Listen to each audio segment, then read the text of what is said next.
0, 1. Let's get Hello started. and welcome to Beyond Top 10 Tennis. My name is Dr. Ashley Morgan-Berge and I am your host. Welcome to another special edition of the French Open. It is episode 95, believe it or not, and we are recapping today days 10 and 11, which essentially only wrapped up just a couple of hours ago. And I think it's really just all of the quarterfinals that have unfolded essentially over the last 2 days. And I don't know about you, but oh my goodness, have there been some incredibly exciting matches.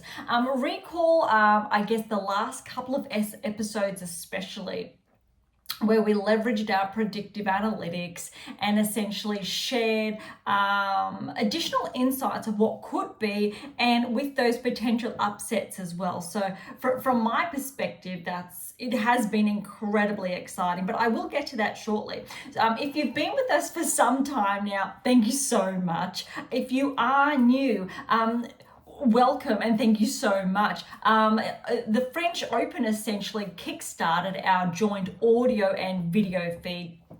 So it's very new, a little bit of a change of pace in respect to not essentially sharing any background or backstory of Beyond Top 10 Tennis. So if you want to dig deeper, I really want to encourage you to dive into those episodes prior to episode 88, when it was, let's say, exclusively audio only, to really touch on, I think, just those first couple of minutes initially where we dived into more from publications, theories, the science and the data. Although if that's too much, that's okay. Head on over to AM8 International. You'll see all the links. They're always in the episode notes. If for some reason you're listening, say on YouTube and not Spotify or Apple or iHeartRadio, some other platform where we are available, that's okay, but we do have, I think, our primary links. They're all available, especially on Apple to Spotify, hopefully on YouTube as well. The content's obviously there, so you can click through. Otherwise, just head on over to AM8 International. So it's am8international.com, all one word. And you can see, for example, my latest release, how to develop a top 10 tennis ranking. So a lot of our work is based off this, and this was my last text, so my 12th book, believe it or not. And I've been sharing, I guess, this the past week.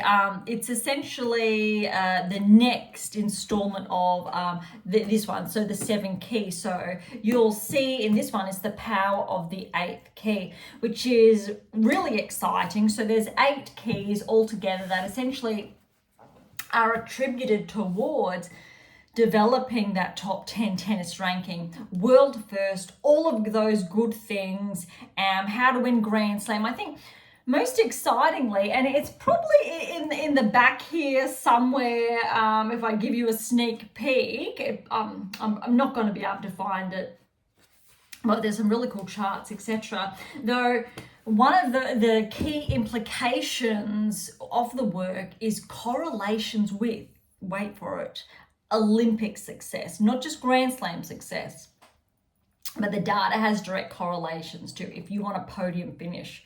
Gold, silver, bronze. And I'm sharing this essentially because Paris is just around the corner, and the book was written, essentially a big chunk of it last year, keeping that in mind that Paris was going to be 2024.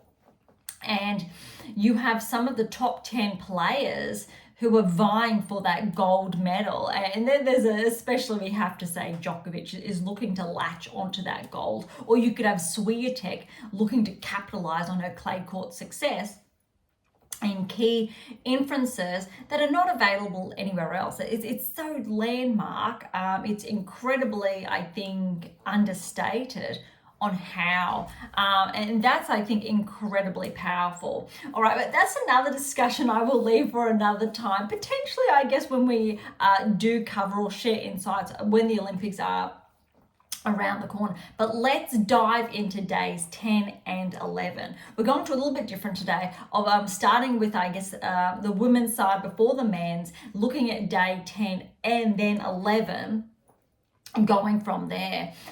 Because I think the beginning week of the French Open, we were pumping out episodes every day because there were so many matches unfolding and there was just a lot to cover. Today's episode is going to be a little shorter because we just have essentially the final 8 on both sides and the respective matches that have unfolded. But I still wanted to make sure to essentially touch base, share these additional insights, as now we have the semi-finals to look forward to and eventually the final. So it's really, I guess, the nitty-gritty, the serious end of the Grand Slam, but let's get started. I think one of the biggest matches was Gauff and Jabeur. I don't know about you, but we've already touched on, for example, Jabeur wasn't at her peak this season. She's not playing the same level she was, let's say, that for the most part of the 2023 season. However, this year, I don't believe she has a title under her belt. She still has been holding on to her top 10 ranking. However, a lot of that is due to last year's points. She hasn't been notching up a lot this year in addition to those, I guess, the ones already. And what I mean by that, there aren't consistent, say, semi-final and or final appearances that she's made at either, say, Grand Slam or those 1,000 events. Gauff is very different in that respect, and her results correlate with her top 10 ranking, and she is one of those players inside the 50% that we've touched on previously. I think, but this match, especially the first set, was the best I have seen Jabeur play this season anyway. And that was, I think, really great for her. And what's really exciting, if you dig into my earlier books, so the What Is Your Game Missing series, and there's 3 books there. What is your game missing? What is your game missing now? And what is your game missing to win? One of those books was voted the #1 tennis book to read worldwide when it was released. Very exciting. What's happened here, though, all those results, are correlated with Grand Slam success, not how a player is performing in between Grand Slams. And that is what's really interesting here, because Jabeur has picked up her level of play at the French Open. So it does in fact correlate with the data. It does not correlate with her performance this season. And that is why the metrics were almost contradictory. But when we work them together, Gauff is ahead in both areas. And that's what's important. However, Jabeur had the potential to potentially cause an upset because of the aforementioned data. And I'm hoping that makes sense. If you are unsure, by all means, and I share this almost, I like to think, every episode, send those questions through and I'm more than happy to dig a little bit deeper and explain further. All right, so Gauff got that win 4-6, 6-2, 6-3. First set was very close, rightly so.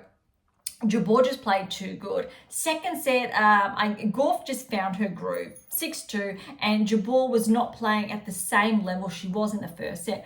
Third set, however, was very interesting. Jabeur found that groove again, and really, it was the difference between, I'm going to say, those most important points. Gauff being able to maintain that depth, maintain a higher level of consistency. Jabeur was just making a couple of additional unforced errors. And I think it's what you would expect with 2 top 10 players off against each other, was that it was really close, irrespective what the scoreline does say. Look, it went for almost 2 hours, and it was a really interesting match. In contrast, this was an incredible result because Swiatek was playing Vondrousova in the quarterfinals. And look, to preface this, Vondrousova is the defending Wimbledon champion, which means it has been less than a year almost essentially since she won that slam. Now her performance has been tracking in fact ahead of Jabeur, and so it does correlate with her ranking. Similar to Jabeur, she hasn't had those huge results this season. However, she's still had some okay results for a top 10 player. And be mindful that I'm being incredibly harsh here, because it's these micro discrepancies that differentiate the absolute best in the world from the best in the world inside the top 10. And that's really important to clarify, that none of these players are performing poorly in any way, shape or form. Absolutely not. But what we are doing is that the data is so powerful, we have to be really firm here by differentiating these really fundamental metrics and what separates, say, the first 1, 2, 3 players in the world from the next 4, 5, 6, and so on. Really interesting. However, the match just went for over an hour. Vondrousova was not playing bad. She actually had a very clean tournament. I believe she has only lost one set all tournament, and she played really strongly. I'll just double check. So I've got another screen over here with all the results on them. We're having a bit of a change up. So if you have been watching the video feeds, you'll notice a couple of changes there as we're testing and trying things out. But where I'm going here is Vondrousova, she did lose one set, I believe, to Danilovic. And that's what's really, I think, interesting, because other than that, she had a relatively streamlined performance through essentially to the quarterfinals against Swiatek. So it wasn't actually against Danilovic. She lost a set 6-love to Paquet. And where I'm getting here is that since Swiatek took that first set 6-love against Vondrousova, there was still the capacity for Vondrousova to come back, because it happened to her in the third round. So what we were potentially anticipating was in the second set for Vondrousova to find that groove again. And look, she got those 2 games. It was, I think, in the beginning of the set, relatively close, so a bit tight. But what we found then, Swiatek, she kept going. She did not give room to Vondrousova. And that's what's really important here. She did not take her foot off the pedal. So, and that, I think, was the key differentiator.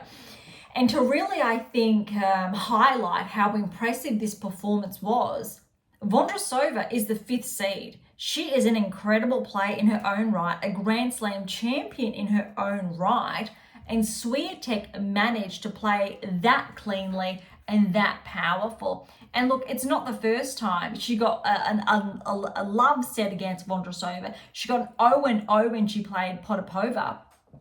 Buzkova was actually close. That was 4-2. And look, her first round was a 1-2, and her biggest test was Osaka. And look, I've touched on this previously. Why? And Naomi was playing like a top 10 player. Osaka's level was better than how Jabeur has been playing, for example, this season. It was better than how Zheng, for example, has been playing this season, and better than even Sakkari, and how Sakkari went out in the first round, how she was playing this season. And that's really important, I think, to highlight, because there are some players here who essentially could have or were flagged to progress further, but did not. And there are a number of them. But that is, I guess, the luck of the draw. And look, we've got Collins lost early, Keys lost early, and both of them were coming off highs as well. Osaka, she's been playing relatively very solid, and that performance was in line with the top 50% inside the top 10. So that's how difficult it was for Swiatek. And that performance from Osaka was absolutely phenomenal and deserving of a top 10 ranking. However, if we're looking at the grand scheme of things of how the season has been unfolding, Osaka has had some good wins, some regressions. Some good wins, so progressions, then regressions. And it really shows in her performance that she had against Swiatek. In comparison, however, Vondrousova is ahead of that with her results this season. Jabeur, however, is probably, in fact, in line with Osaka with her results this season. And that's how interesting I think the rankings are from that perspective, and why Swiatek was pushed. And I've said this last week, it's akin to Zverev facing Nadal in that first round. And I think that's something we can touch on later, is way to go for Zverev to progress after that significant, I think, first round encounter. All right, they were the matches on the women's side for day 10. So if we look for the women on day 11, oh my goodness, have we had some surprises. I want to preempt this by saying we did flag Paolini to potentially progress. She had the tools to upset Rybakina, and this had been insinuated in our previous episodes. On a similar front, we also said Andreeva had the capacity to take a set off Sabalenka. However, Sabalenka was by all means favoured. That said, it was very clear that Sabalenka was unwell. So we really need to factor that in, irrespective, I think, how that plays out. So if we go, Andreeva was expected to potentially take a set off Sabalenka. If Andreeva played really well and Sabalenka did not play her best, then yes, Andreeva had that capacity to progress. However, there was a warning there, so a word of caution, and we've touched on this about rapid fire results and why, for example, we don't want Andreeva to progress too far too soon. A really good correlation is the discussion a couple of years ago, and I've written about this, about Gauff, when she was around the same age, really peaking, but we wanted her to take a step back.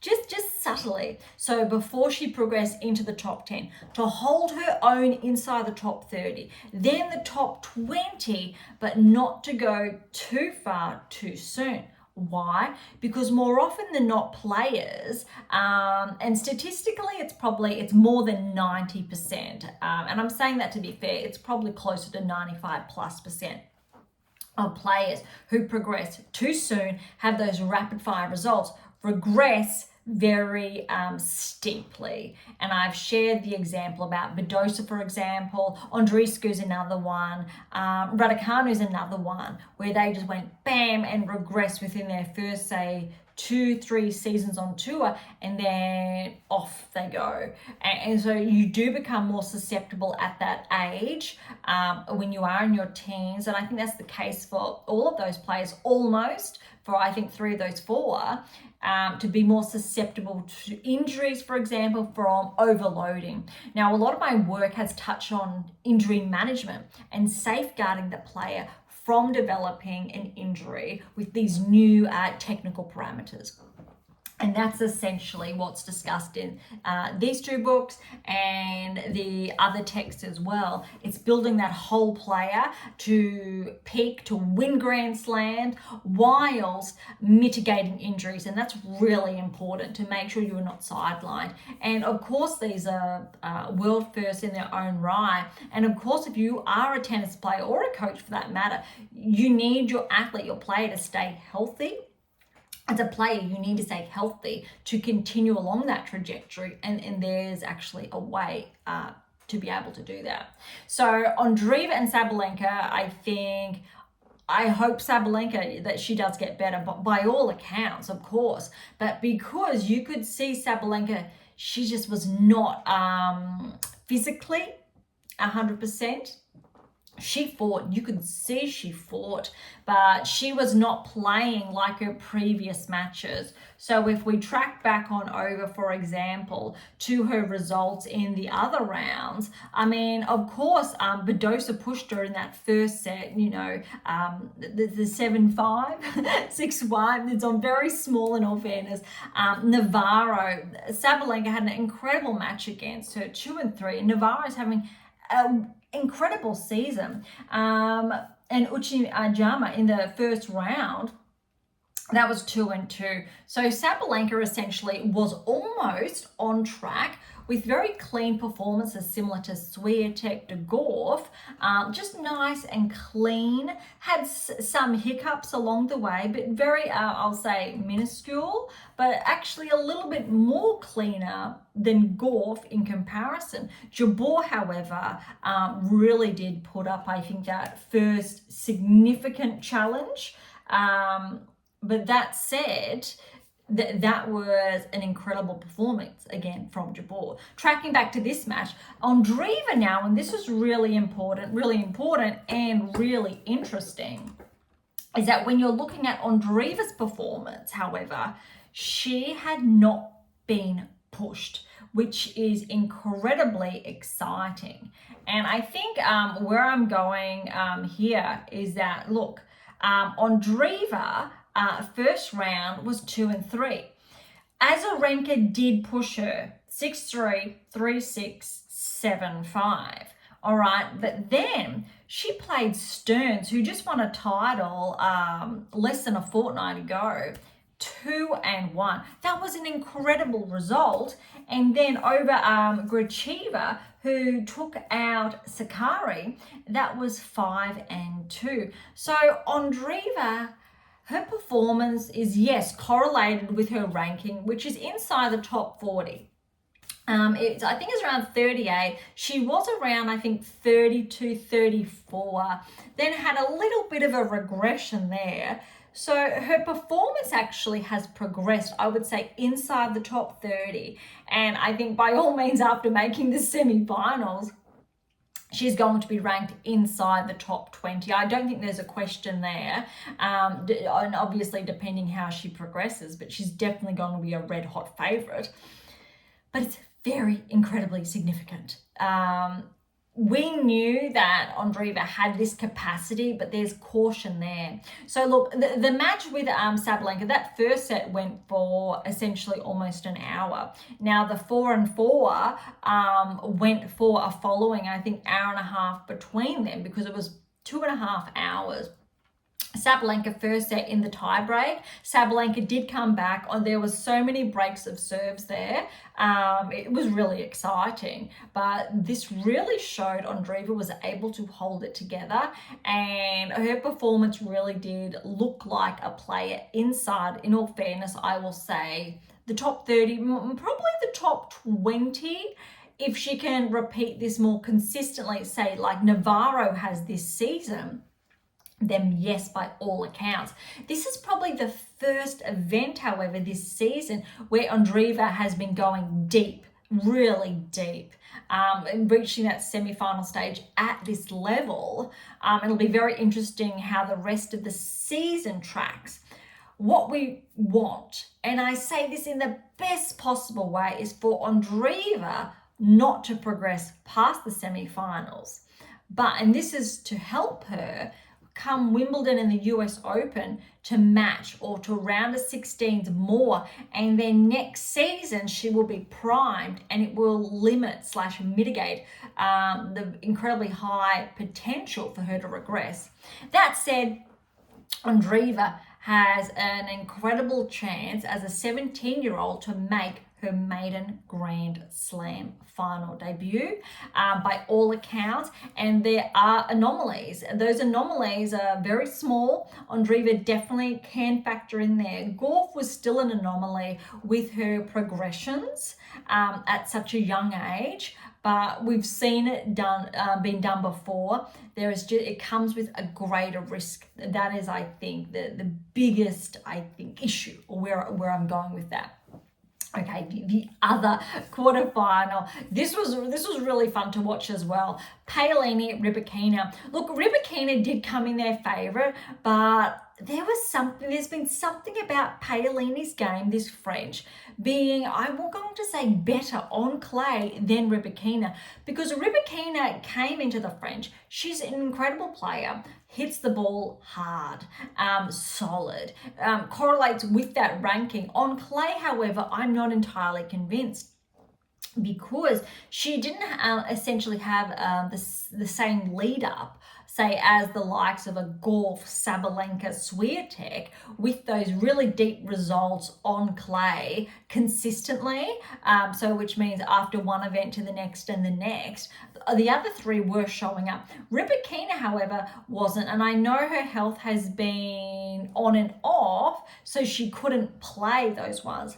Potentially Rybakina wasn't 100%, unfortunately as well. However, I think that's just the nature of what can happen. I do believe, and it hasn't been talked about, that Swiatek has allergies as well at the moment. You've seen her, if you've been watching the live coverage, going for the tissues on handovers quite frequently. And that's not being talked about, but she's managing, she's getting through it. It's never ideal, but there's always a way. If you can manage to find that avenue to win, if you obviously are physically fit enough.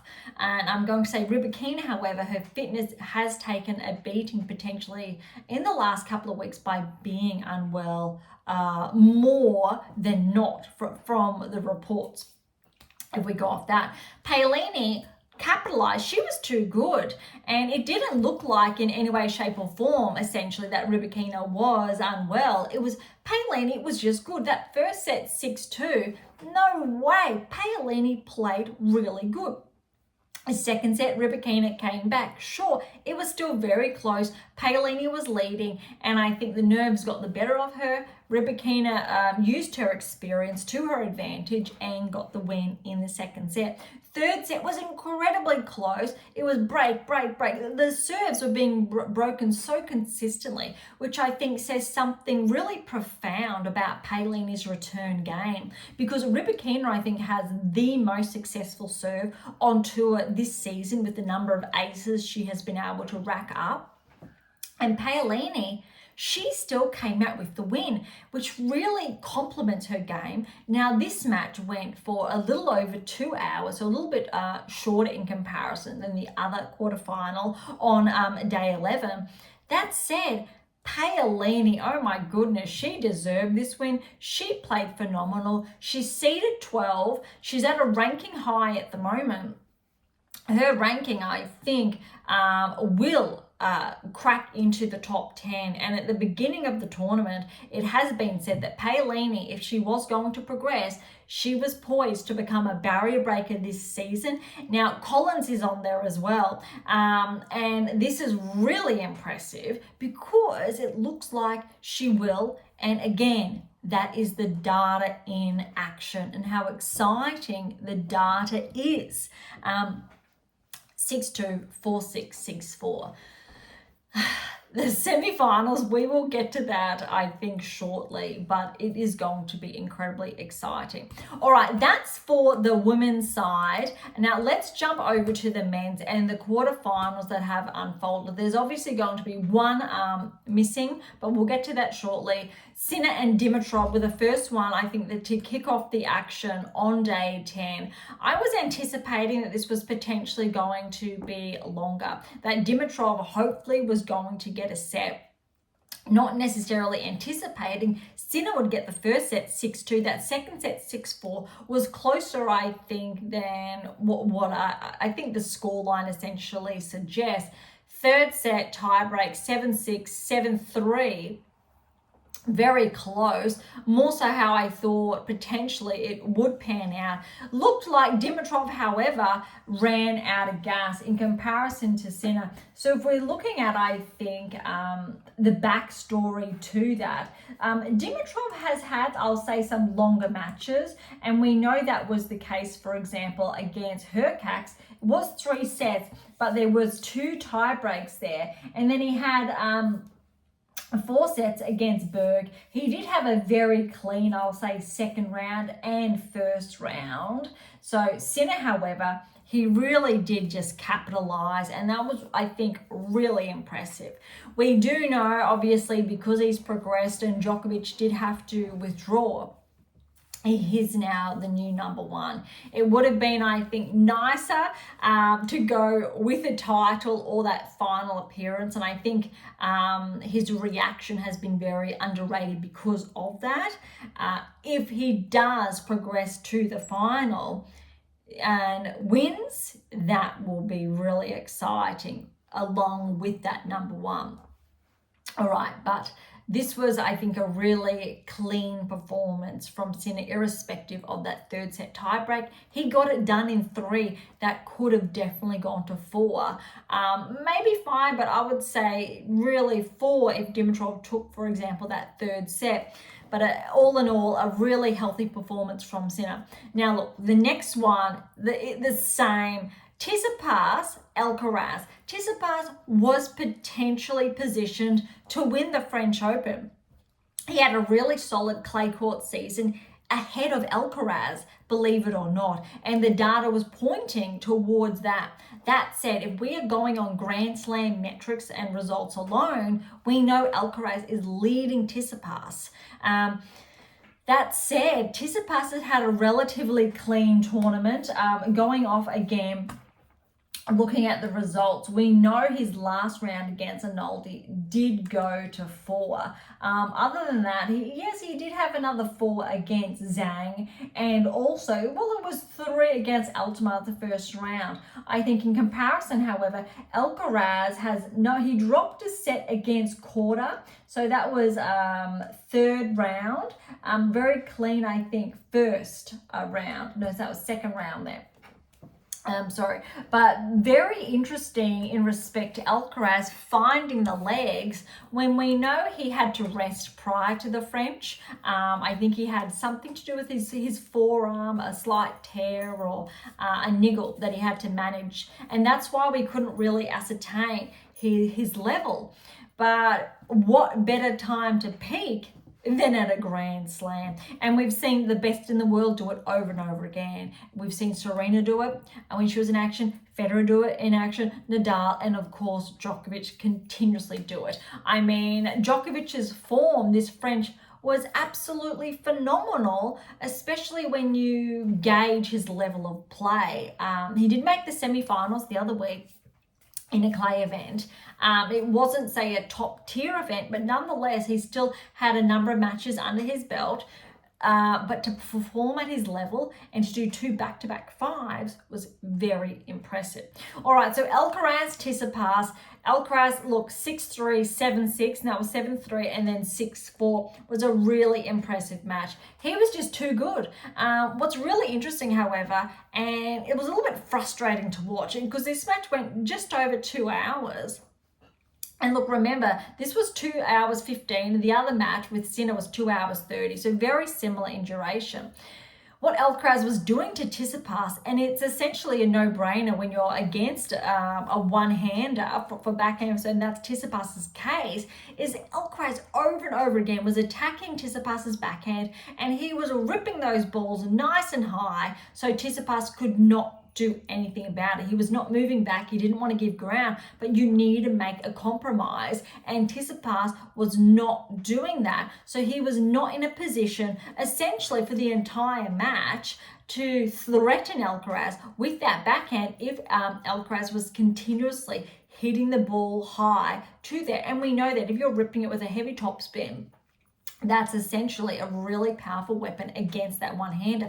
Tsitsipas had to either move forward or move back, and that's a very key, I think, performance indicator. We've touched on that in the data previously. It's there in the research about how to mitigate that, especially with your anticipation, your movement around the court. And I'm being very, I think, simple here, because when we're looking at top 10, it's my space. It is my niche. And that is why I am the world's leading scientist and coach globally in this space, because the metrics don't lie, the data doesn't lie. And this was a really big turning point why Alcaraz was able to capitalize so profoundly against a player, Tsitsipas, that in this match could have very well gone to 5 sets, but Alcaraz stuck to his game plan.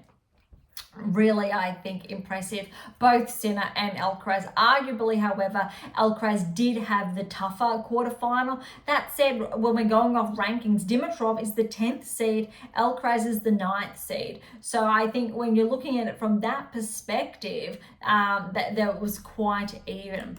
All right, day 11 for the men's. This was a little bit upsetting because those of you who are familiar, I am based in Australia, and which means Alex De Minaur, we were rooting for him and to make that, I think, maiden semi-final berth. He was the first male Australian tennis player in, I think, something like 17 years. I think the last one was Hewitt from memory, if I heard that correctly, to progress. So it's been some time. Obviously, on the women's side, we've had Barty go essentially all the way and Stosur make the finals.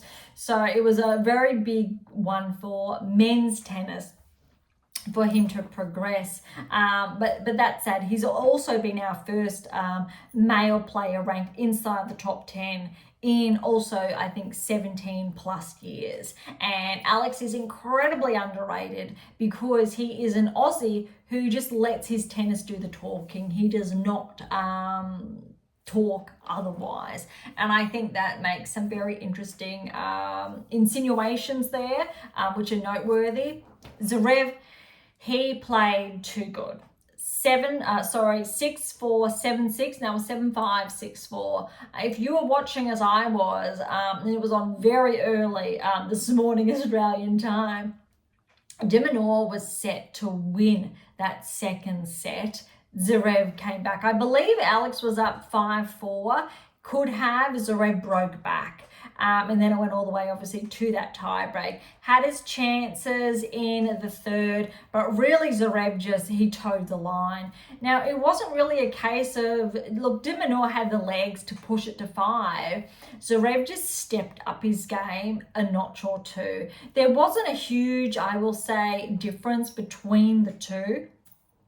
But you could tell those micro discrepancies where Zverev was able to capitalize. As far as movement was concerned, I'm going to give that to Alex. He really did have it, but Zverev, he kept pressing and he kept pushing Alex around. He was the player who was more positioned to dictate play, in contrast to Alex more often than not. And again, remember, these are micro instances or inferences for that matter, because we are talking about a quarterfinal of a Grand Slam.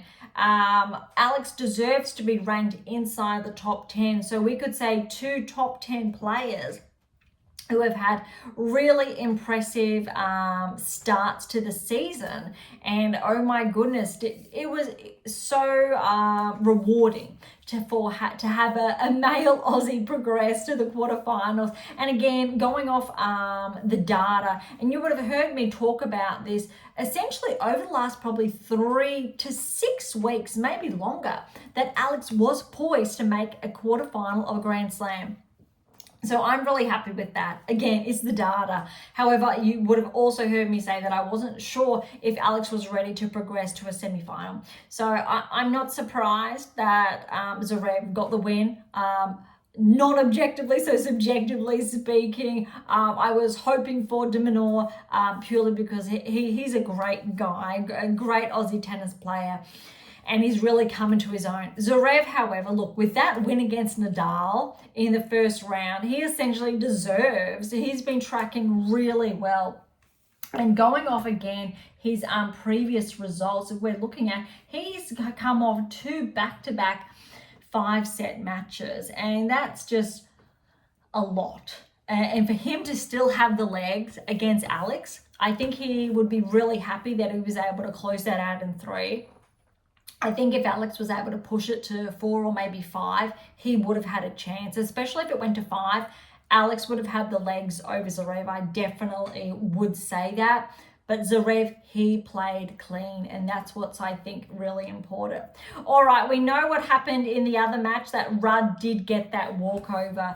And that's, we know, I think, each and every one of you out there, it's disheartening at a Grand Slam level to lose a player as such as Djokovic's level, the number one seed, due to that ailment. But we really should clarify that it was obviously something that happened during play. And as Djokovic even said himself, it was nothing to do with those late matches. But what's really important here is Djokovic, even though his last 2 matches went to 5 sets, let's remember, he could have closed them out in 3. If he was good enough, and this is going to be a bit controversial, he would have closed those matches out in 3. However, he had stellar opponents in Cerrundo and Mazzetti respectively that pushed him to 5 sets. So arguably, he would not have finished those matches at say 3 a.m. or another time in the morning if he was on his A game and finished in 3 sets. And that's really important. The only reason why those matches went to 5 is because his opponent was too good. Mazzetti, Cerrundo respectively, was able to push Djokovic that far. Now, the likes of, say, Sinner or an Alcaraz were not pushed to 5 so far this tournament. Zverev obviously has been. I'm not too sure. Rudd has not been. Actually, no, he has been with Fritz. My apologies. However, that is just really important to note that Djokovic was essentially pushed and under pressure, and his body obviously copped a lot of 2 back-to-back 5-setters because of the quality of his opponent and potentially his level of play. Yes, was exceptional to get through those matches, but it was not as solid or clean as, for example, an Alcaraz or Sinner. That's why those matches went late. And that's really important, I think, to remember and to keep in mind, because if he completed his match like as smoothly as, say, Swiatek, like an 0-1, as we've seen him do previously at Grand Slams, of course we've seen him really wipe the court. That just was not the case. He had to play longer. And for whatever reason, I think it was in that second 5-setter that it was a bit too much. And that's where obviously his knee got a little bit worse for wear. So I really wanted to, I think, run that home. That was really important. All right, that really wraps up the action on for days 10 and 11. But before I think we wrap things up completely, what we do know that day 12 is women's semi-final day. Absolute huge day, and it'll be followed by men's semi-final day on day 13.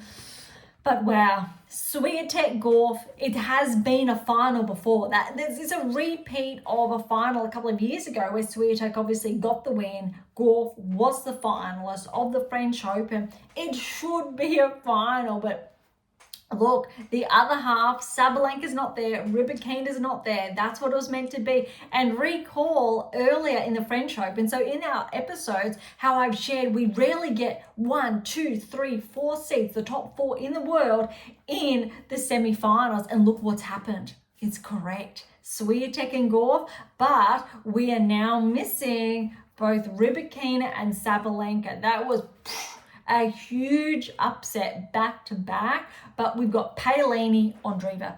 You have to favor Paolini. You just have to, because of her ranking, because of how her season's going, and she's essentially earmarked to progress into the top 10 to become a barrier breaker. That's the 3rd barrier break of the season. Ostapenko, Collins, and potentially now Paolini, which is really significant, huge. And I'm going to follow that up by, initially it was also Zheng cracked in back after the Australian Open, her result then.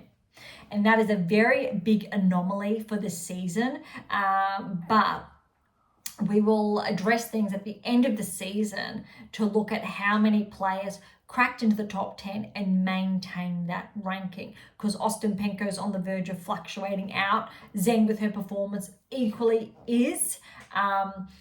Really interesting to be mindful of. All right, Andreeva, you cannot write Andreeva off after getting that win against the number 2 player in the world. back-to-back Australian Open titles, 2 Grand Slams to her name, Sabalenka has now. She was runner-up to Swiatek in Madrid and Rome. She was essentially the favourite behind Swiatek. So for Andreeva to get that win, you just cannot write her off, especially with Conchita Martinez now in her corner. Paolini, however, I'm going to give her purely the favourite, going off her progressions this season. She has that 1,000 title in Dubai under her name. She has been progressing, she has been tracking, and it's all that we like to see. Andreeva is an anomaly, and she may continue to be an anomaly. This time next year, that will not be an anomaly. We will have the data behind us to be able to better extrapolate this performance with the predictive analytics. But because she has been progressing that fast, it'll be very interesting to see how she continues this French Open, if she picks it up at Wimbledon, US Open, or is she a maiden Grand Slam winner? It's going to be very interesting to see. Noteworthy, however, typically Swiatek in her finals, she has defeated players that it could be their maiden slam. Makova, for example, I believe that was the case. However, when she faced Kenin already had a Grand Slam to her name. Similar, for example, for Gauff. So there are some data that insinuates one way and data that also insinuates the other way, if that makes sense, to be fair. All right, the other semi-final, Swiatek, Gauff. This is hard. Swiatek has the winning edge. She has the lead. She's been playing very cleanly. If Swiatek continues to play as clean as she has played, similar to, for example, against Vondrousova, because Vondrousova was that 5th seed, you have to favour Swiatek. If Gauff delivers, for example, how Osaka delivered in the second round, that's tough. Potentially, you need to give Gauff a bit of an edge if it is in 2. Swiatek, it's her Grand Slam. She's going for 3 in a row. She's won it 3 times before, so she's the hot favourite. Potentially, if Swiatek is not on her A game, there is room for Gauff to essentially notch up her second Grand Slam, because if Gauff does make the final, you have to favour. Either way, Swiatek, Gauff, whoever I think gets the win, they're going to be the hot favourite. And irrespective if Paolini or Andreeva make the final, it's an incredible feat for either one of them. Obviously, Paolini's peaking at 28 years of age. Andreeva's 17 years of age. She's been peaking from 16 out of 17. Her game's been getting that much more exciting and more powerful as she continues to develop. But you have the favourite against, I guess, the underdogs, and the underdogs are going to fight it off in one semi-final, and the favourites are fighting it off in the other semi-final. Really interesting, incredibly exciting. Okay, for day 13, men's semi-finals, this is going to be just a blockbuster in their own right. Zverev. Rudd's going to have essentially clean legs. He's had a day off. And Zverev, you need to favour Rudd because of this. Rudd's been coming into his own, but Zverev just keeps going from strength to strength. I need to give it to Rudd when we're looking at, even though Zverev is ranked ahead of Rudd, and Rudd did progress back into the top 10 this season after he did regress. So he is a barrier breaker this season. And that said, Rudd had titles this season, so Zverev. I'm going to give Rudd the edge because of those fresh legs. He had a solid match against Fritz, but you know what? If Zverev still has enough in the tank, you're not going to be surprised if it goes to 5. If it goes to 5, you need to favour Rudd. All of the data from that perspective is favouring Rudd. But look, how Zverev's been playing, you need to favour Zverev. And it's a really tough call. It's essentially, if rankings are out the door, But what's really interesting, we know Rudd's been a finalist at the French on multiple occasions. I think it's twice now he has been. He's definitely positioned to win his first Grand Slam. I don't think he's going to get a better opportunity to win a Grand Slam because we know Sinner and Alcaraz are going to continue to get better and better, most likely. Zverev, he's been in the top 10 for a number of years, even though he regressed because he was injured, got back in. Rudd, though, he's there. He's still young, but it definitely, he's going to, you can only see Sinner and Alcaraz getting better. I'm not sure how much Rudd will progress further in respect to those peak performances. Definitely still top 10 quality, but we're looking at the next gen coming through, and Rudd is a part of that next gen, but he's just a few years ahead, that's all. Rudd would be favoured. Likewise with Zverev, I think the best chance, purely because they have a chance to progress to a Grand Slam final and not face off against Djokovic or Nadal in the French, which typically just a no, because they both have been so successful in their own right when it comes to Grand Slam finals. But look, Alcaraz and Sinner, I think we were all hoping this would be a final, but we knew when the draw came out that this was going to be the semi-final. What's really exciting about this on the men's side is that you have, if Djokovic had not had that walkover, if Rudd hadn't had the walkover with Djokovic, removing himself from the event, you would have had 1, 2, 3, 4. Similar to the women's tour, but we obviously had those upsets. So what we have now is Rudd, who's 7th, and Zverev. So we've still got the 3 of the top 4. Sinner and Alcaraz, that's really hard to call because they are so close. If you're going on performances this season alone, you need to give Sinner the edge. You really do. Purely because Alcaraz, he has had a couple of events this season where he hasn't progressed as far. Sinner has been more successful on paper this season. Sinner has that Grand Slam to his name this season. So it really, you could say 51%, 52% Sinner, and then that 48% you would say Alcaraz. It's that close. Potentially, you could push it to 60% Sinner, 40% Alcaraz off this season alone, exclusively. But it is going to be very interesting, very tight. I hope it goes to 5 sets to really get the best out of each player. But I also think the player who has the cleaner game could possibly do it in 3. But this is going to be one to watch, I think. As far as Zverev and Rudd, it is definitely going to be one to watch as well. And obviously from what I've shared about that and why. And it's interesting because we have the younger players in the one semi-final and the ones who are a little bit older in the other semi-final. And let's remember, all of these players are in their 20s. I believe Alcaraz, I don't have in front of me, but he's 20 now, and Sinner I think is 22 respectively. And Zverev and Rudd, they're a little bit, or mid-20s and a little bit older.